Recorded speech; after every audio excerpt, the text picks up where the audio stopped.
Welcome to the deep dive. Today, we're really taking a theoretical shortcut, you could say. Yeah, jumping right in. We're diving headfirst into philosophy, psychoanalysis, and cinema, our goal. To unpack, well, a pretty hefty concept. Slavoj Žižek's powerful, but let's be honest, often quite dense idea of the Plague of Fantasies. That's right. And for those of you who have maybe, wrestled with Žižek's writing before, our mission today is to make this concept feel more actionable. Right. Not just abstract theory. Definitely not. We're immediately going to apply this theoretical lens, this idea of how fantasy structures our reality, to contemporary Latin American cinema. Which is a fascinating application. It really is. We've got two incredible films lined up as case studies. First, La Llorona from Guatemala. That one really makes you look at the fantasies surrounding, well, physical genocide. Heavy stuff. And then the Mexican film, Sueño en otro idioma, which tackles cultural extinction, linguistic loss. So the mission is pretty clear then. We're mapping this journey from, abstract Lacanian and Marxist ideas straight into analyzing real historical trauma on screen. Exactly. We want to understand how these seemingly supernatural elements, like a ghost or a dying language, actually become the perfect way to expose horrors that are otherwise, well, hard to represent directly. Like the legacy of colonialism or national crimes? Things that are often swept under the rug? Precisely. It's about using the unreal, the fantastical, to get at the ultimate reality of the situation. Okay. So showing that fantasy isn't just an escape from reality. No, not at all. It's the framework. It's what makes reality feel stable enough for us to even handle it. And these films, they really challenge that stability head on. Okay, let's ground ourselves. Where does this phrase, Plague of Fantasies, actually come from? It sounds so dramatic, and I was surprised it wasn't originally Žižek's own term. No, it wasn't. It draws from a much older source, actually pulls from a really deep historical well. Yeah, the title actually originates back in the 14th century. It comes from Petrarch's text, Secretum. Petrarch, wow, okay. Yeah, it's this piece of intense self-reflection, basically a fictional chat between Petrarch himself and St. Augustine. Okay, so what was the original meaning? Because that sounds very internal, very psychological. It absolutely was. So Augustine, in this imagined conversation, he tells Petrarch that his body, his corrupt body, is just constantly gathering this flood of sensations from the outside world. Like sensory overload. Pretty much. And because these sensations are material, physical, not from the pure soul, they just overwhelm your ability to think clearly spiritually. This pileup of sensations is the plague of fantasies. It wounds you, harasses you, blocks clear thought. Huh. So it's like an early take on the difficulty of focus in a distracting world. In a way, yeah. A kind of Renaissance struggle with information overload, maybe. But then Žižek does his thing. Right. He takes this internal pressure, this individual psychic chaos. And he externalizes it. Turns it into something collective, something operating in the social sphere. So for Žižek, the Plague of Fantasies, the POF, it's pressing on the collective psyche, on society itself. Exactly. But the core psychoanalytic idea stays put. And this is really the key takeaway. Fantasy isn't the opposite of reality. Right. This is the bit that messes with your head initially. It is, because fantasy is actually constitutive of reality. It helps build the reality we experience. Okay, break that down. Reality is inaccessible without fantasy. That sounds backwards. Well, think about it. If we had to face reality, the real, in that Lacanian sense, just raw, chaotic, traumatic, we couldn't function. We'd be completely destabilized, hysterical even. Too much. Way too much. So fantasy steps in. It provides the necessary structure, the frame. It creates the reality that we can actually live in day to day. We need some kind of framework to make sense of desire, of trauma, of just existence. Okay, so fantasy provides the structure we need to cope. Then ideology is how that structure gets, delivered to everyone, collectively. Spot on. Ideology's main job, really, is protection. It offers up these prepackaged fantasies, ready-made ways of seeing the world that let us interact, find our place, feel like things make sense. That's the phantasmatic support. It's a framework. The framework, exactly. The overarching structure that stabilizes social reality and tells us, how the world works, what we should want, who we are. But if it's providing that structure, what's it hiding? You mentioned an obscene underside. Right, because every functioning society has its public rules, right? Yeah. The official laws, the stuff we all agree on, that's the symbolic law.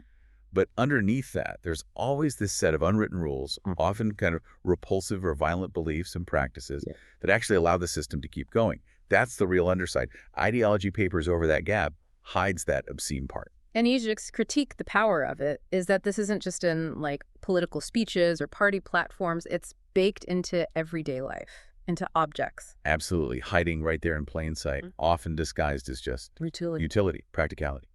Okay, give us the classic example, the Land Rover. Yeah, the city dweller, right? Yeah. Buys this super rugged off-road vehicle, maybe a Land Rover, maybe something else, but never actually takes it off the tarmac. Seen that a few times. Right. Ask them why they bought it. They'll say, oh, it's safe, great visibility, practical reasons. But that utility, that's secondary. It's about the idea of it. Exactly. They bought the fantasy of being rugged, outdoorsy, down to earth, ready for anything. It's a rejection of the perceived softness of urban life. So the car isn't just a car, it's a statement. It's an ideological gesture. It says, I belong to a certain group, people who value toughness, authenticity.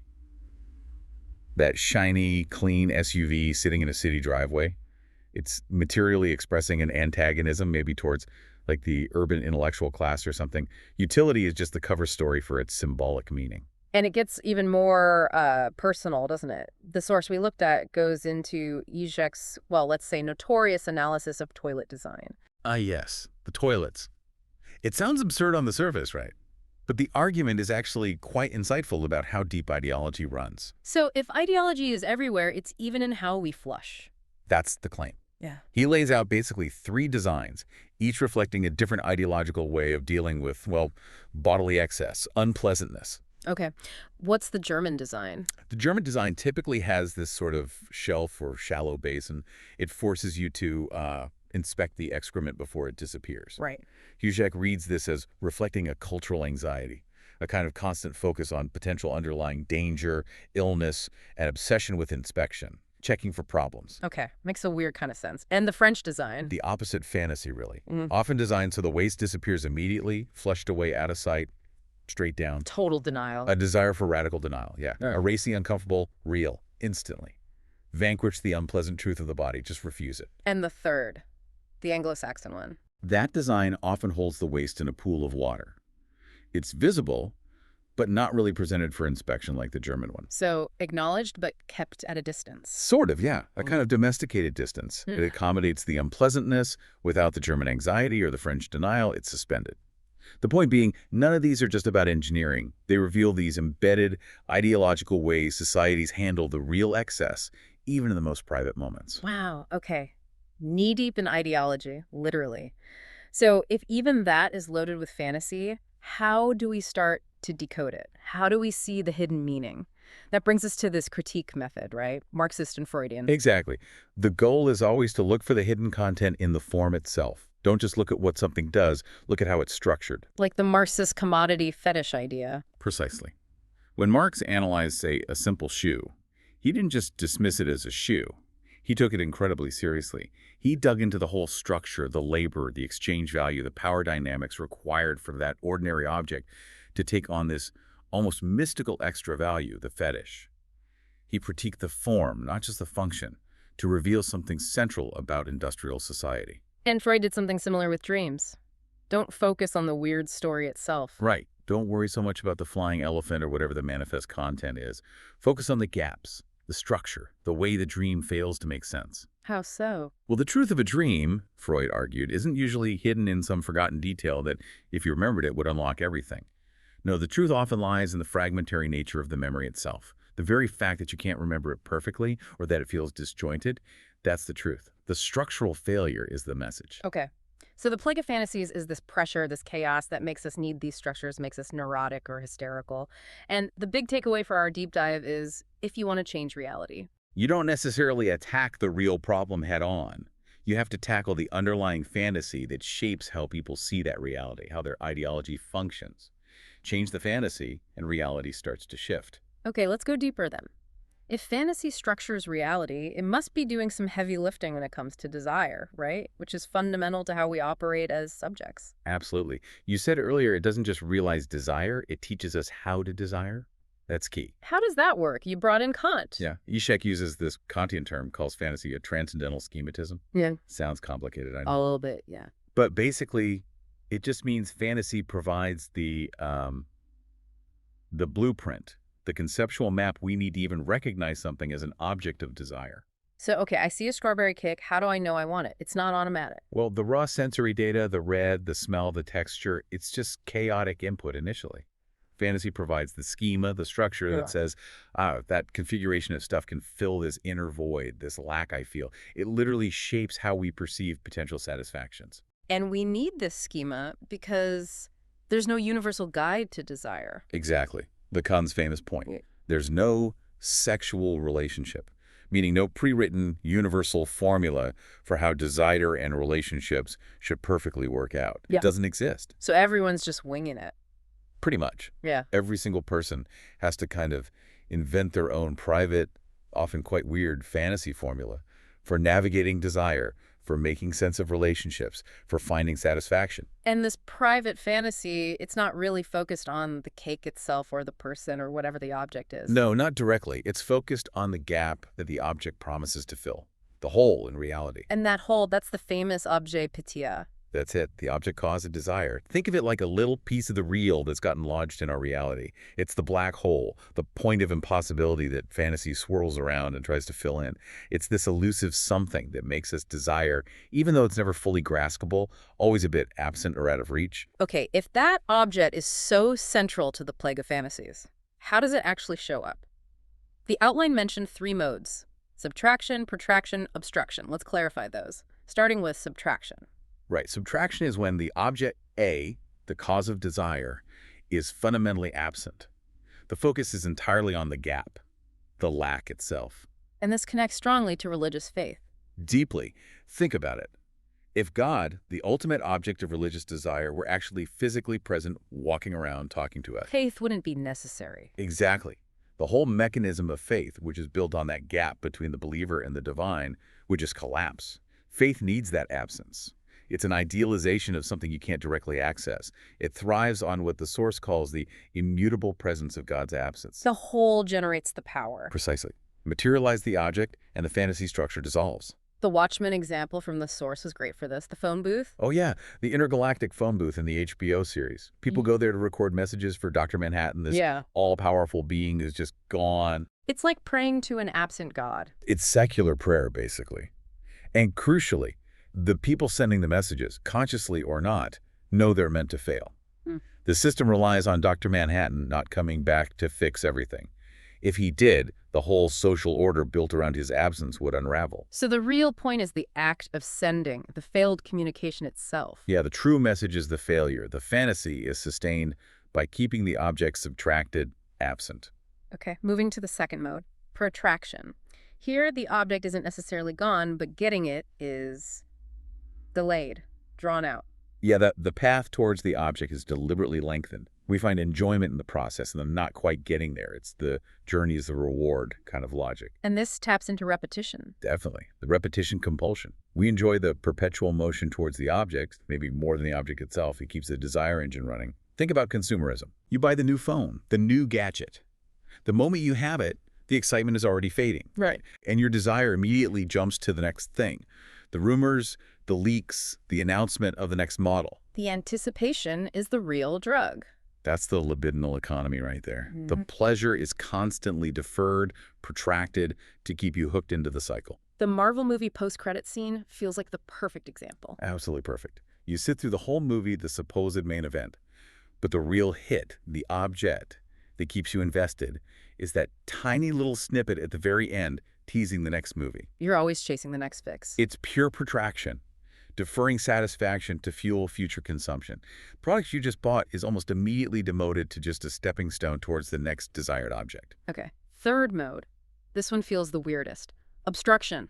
Enjoyment is blocked, and somehow that becomes enjoyable, or at least the focus. Yeah, it's about the perverse pleasure found in one's own pain or inability to enjoy, often triggered by being hyper-aware that you're supposed to be enjoying something. Like pressure to have fun. Exactly. The Source used that great Preston example. The young narrator finally gets to go to the theater, this thing he's built up in his mind for ages. And he's miserable. His expectations are so impossibly high. His self-awareness of, I must enjoy this, is so intense that it completely blocks any natural enjoyment. He suffers because of the need to enjoy. The fantasy of the perfect experience obstructs the actual experience. It's the gap between the idea and the reality. Right. And think about the modern version. Filming a concert on your phone. Oh yeah, everyone does that. You're there, you paid money, you're excited, but maybe you can't access that raw, direct enjoyment. So you put up a screen, the phone between you and the event. You mediate it. You mediate it. You grasp the reality indirectly through this obstructing object. The satisfaction shifts from living the moment to capturing it, recording it. The obstruction becomes part of the experience. And this idea of staging enjoyment or accessing it indirectly, that leads us to the perverse stance, doesn't it? Which ideology loves to use. It does. Now, perversion here isn't just the everyday meaning. In this psychoanalytic context, it's about accessing enjoyment indirectly, often by staging it for someone else, for an imaginary other, an imagined witness. Okay. Need an example for that one. The classic is living really well as revenge after a bad breakup. Ah, the best revenge is living well idea. Right. You're successful, happy, whatever. But the core enjoyment isn't just from the success itself. It's from the staging of that success, for the imaginary gaze of the ex who wronged you.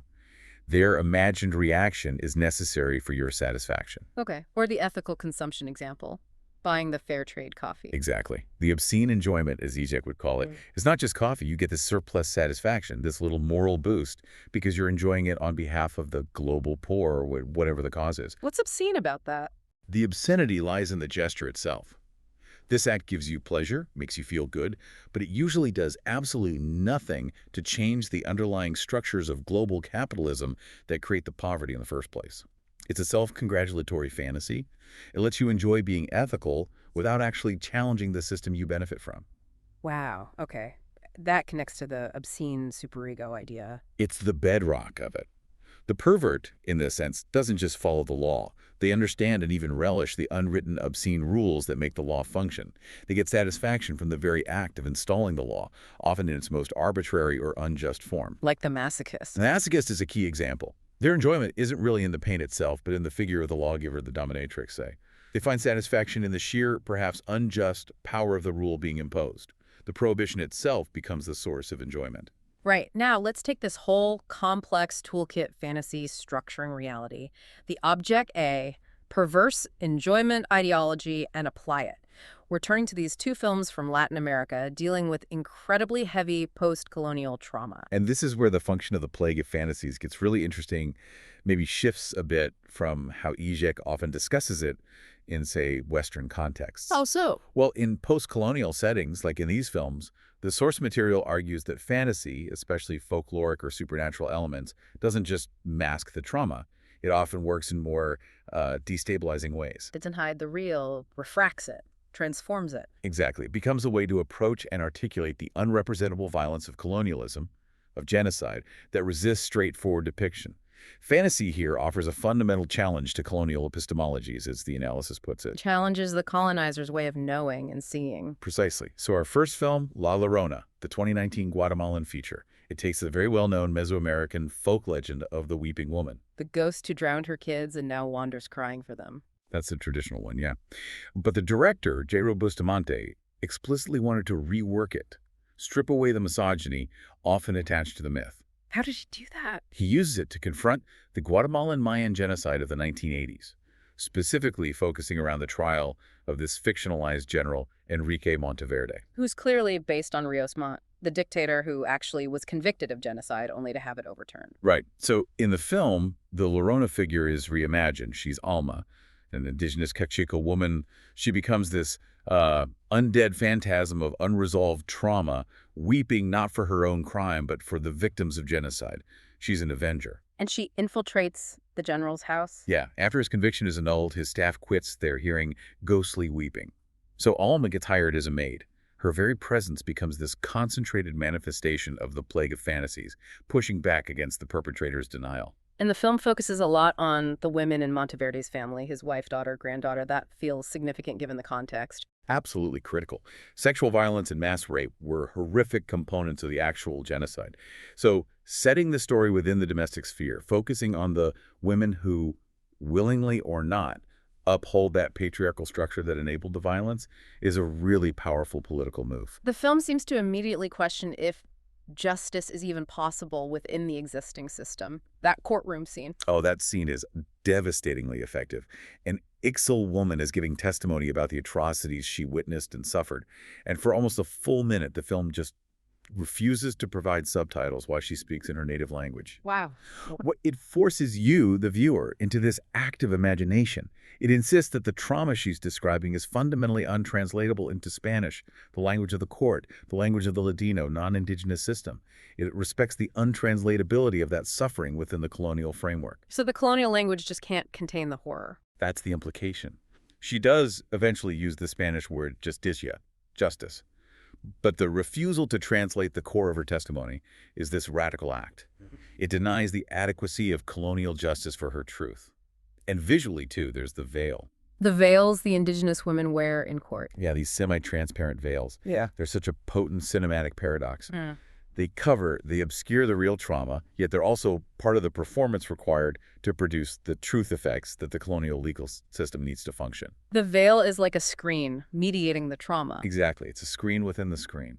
And Alma, the ghost, she pierces through that structure. Her presence is the symptom of Monteverde's repressed guilt made manifest. And there's that scene where he spies on her. Yeah, it's very unsettling. Monteverde is old, paranoid, sleepwalking almost. He sees Alma rinsing her white nightgown by the pool at night. His gaze is this disturbing mixed desire, maybe, but also pure dread. He's looking at the spectral truth he spent his life denying. But she looks back. She does.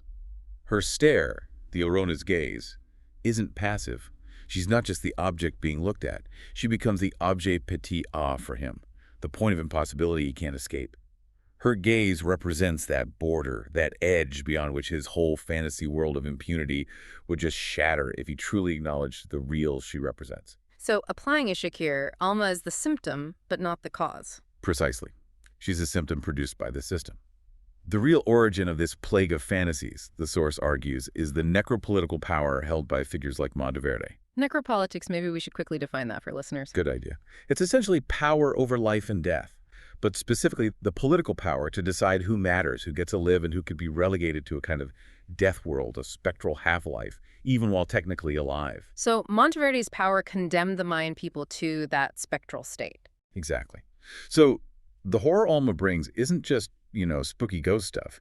It's a direct confrontation with the horrific, inhuman real that his necropolitical power created. She forces him, and crucially his family, to face the trauma that the official system tries to ignore or symbolize away. And the film offers a different kind of justice, outside the courts. It does, a speculative justice. It hinges on Monteverde's wife, Carmen. She's been complicit through her silence, upholding his denial, but she gets drawn into this vortex of guilt. Oh.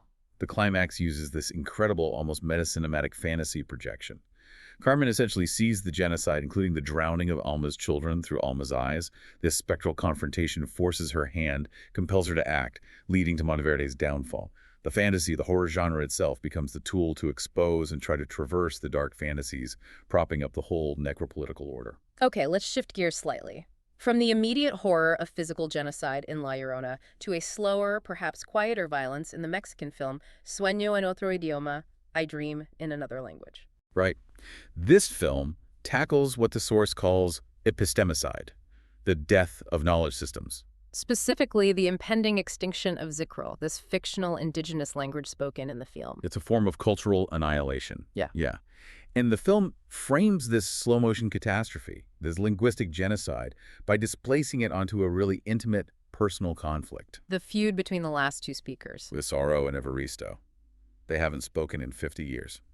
And their refusal to reconcile means the language will die with them. And the root of the feud isn't political, it's deeply personal. Repressed love. Repressed homoerotic love, yes. Tied up with intense shame and these internalized Christian values about sin and damnation that were imposed during the colonial era. So the film draws a direct line from that colonial history. Straight to the present danger of language extinction. It argues this colonial Christian legacy of linguistic and cultural genocide, particularly the way missionary schools aggressively suppressed different forms of identity and desire, planted these seeds of internal conflict. And now, decades later, that internalized shame is literally killing the language. So the internalized fantasies from the colonial period, fantasies about sin, about what love is acceptable, those are the plague of fantasies here. foreclosing possibilities. Exactly. Evaristo's overwhelming guilt about his past love for Rosaro, amplified by the priest's teachings about sin, stops him from reconciling. It prevents the transmission of Zikral. The film makes this really radical connection. Saving the language requires a kind of sexual liberation, too. Both need to traverse these crippling colonial fantasies about shame. The film presents Zikral itself as quite magical, doesn't it? Mythic origins, communicating with animals. Does that risk romanticizing it, making it seem like this timeless, natural thing? That's definitely a potential pitfall of magic realism, sure, essentializing indigenous culture.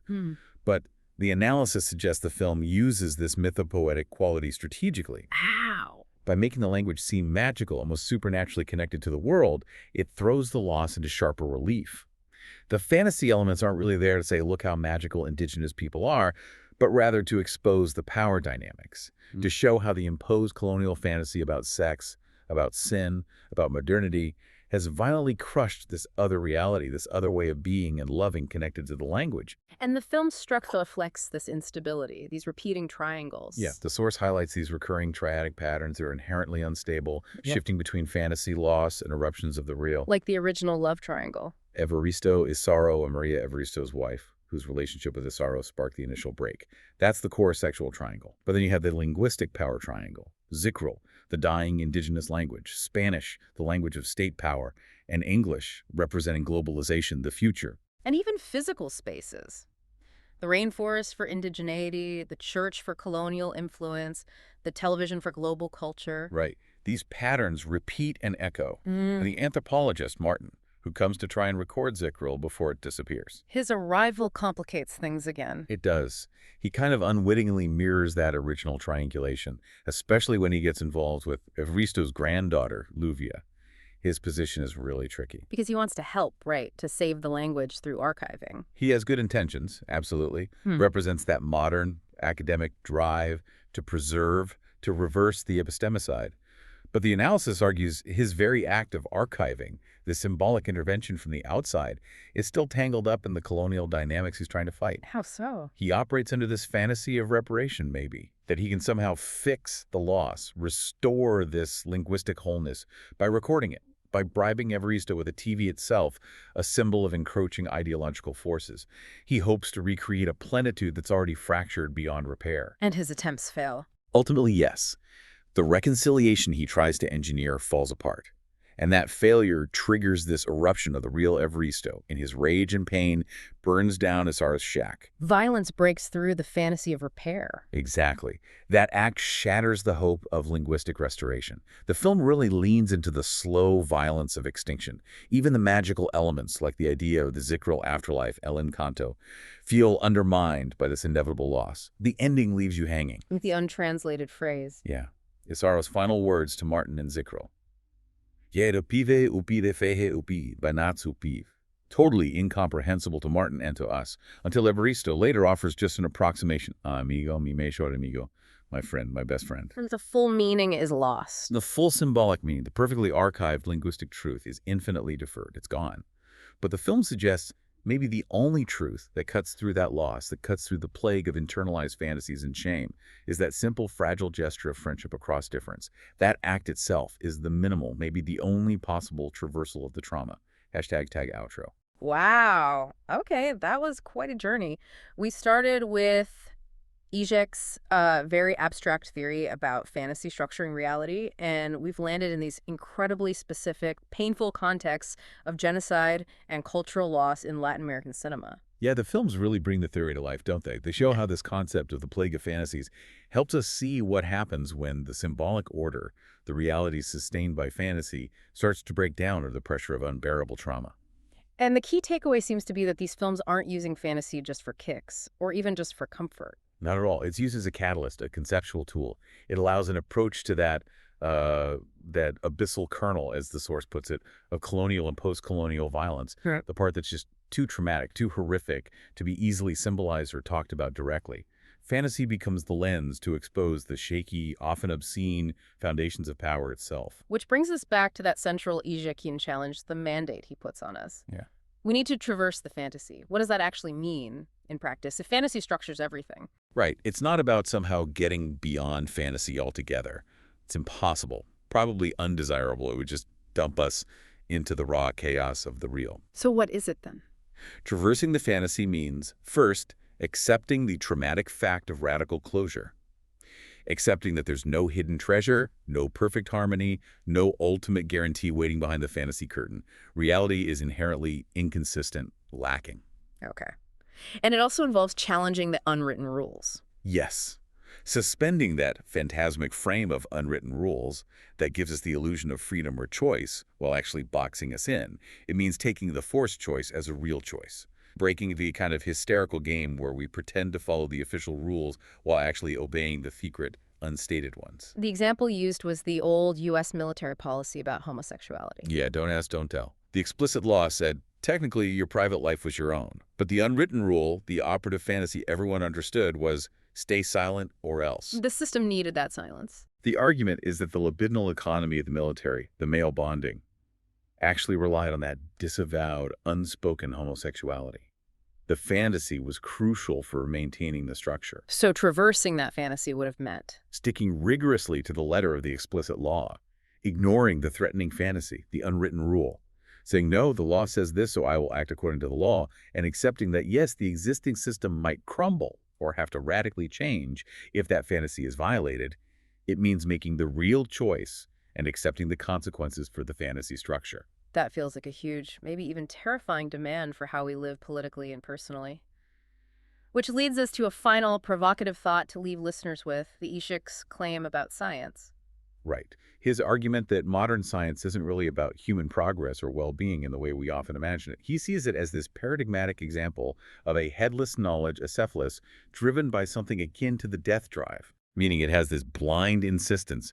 It just pushes forward, seeking knowledge for knowledge's sake, fundamentally indifferent to morality, ethics, or human consequences.